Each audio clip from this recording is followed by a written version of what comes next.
আজ সন্ধ্যায় মিরপুর শেরেবাংলা স্টেডিয়ামে বর্তমান চ্যাম্পিয়নদের বিপক্ষে মাঠে নামবে রংপুর রাইডার্স। এবারের বিপিএলে 2 ম্যাচে 2টিতেই জিতে পয়েন্ট টেবিলে শীর্ষস্থানে রয়েছে নুরুল হাসান সুহানের দল। প্রথম ম্যাচ জয় দিয়ে দুর্দান্তভাবে বিপিএলের আসর শুরু করেছে পরচন বরিশাল। বরিশালের ওপেনার তামিম ইকবাল, রংপুরের গদির জ্বর তোলা নাহিদ রানা ম্যাচের মোড় ঘুরিয়ে দেওয়ার নায়ক হতে পারে এই দুই cricketer.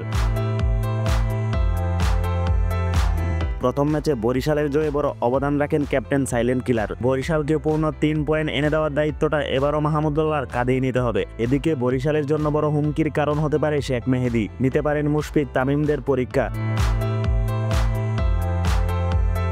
Middle order, lower middle order রংপুরের ব্যাটিংয়ের শক্তির জায়গা। ওপেনিংয়ে জ্বলে উঠতে পারলে লিটন ম্যাচ জয় সহজ হতে পারে রংপুরের জন্য। পাকিস্তানের ইফতেখার আহমেদ, নুরুল হাসান সুহানরা হতে পারে যে কোনো দলের জন্য ভয়ের কারণ।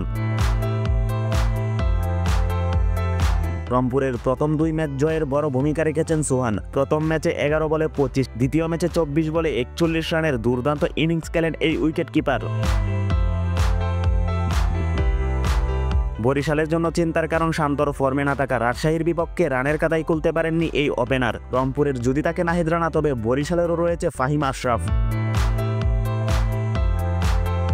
দিনের প্রথম ম্যাচে সাকিব খানের ঢাকার বিপক্ষে মাঠে নামবে দুর্বার রাজশাহী। দুদলই হার দিয়ে শুরু করেছে এবারের টুর্নামেন্ট। এ ম্যাচে ঘুরে দাঁড়ানোর সুযোগ থাকবে ঢাকা রাজশাহীর জন্য। রংপুরের সাথে প্রথম ম্যাচ 40 রানের বড় ব্যবধানে হারে ঢাকা। এদিকে দুর্বার রাজশাহী প্রথম ম্যাচে 197 রান করেও বরিশালের বিপক্ষে হারতে হয়েছে 4 উইকেটে।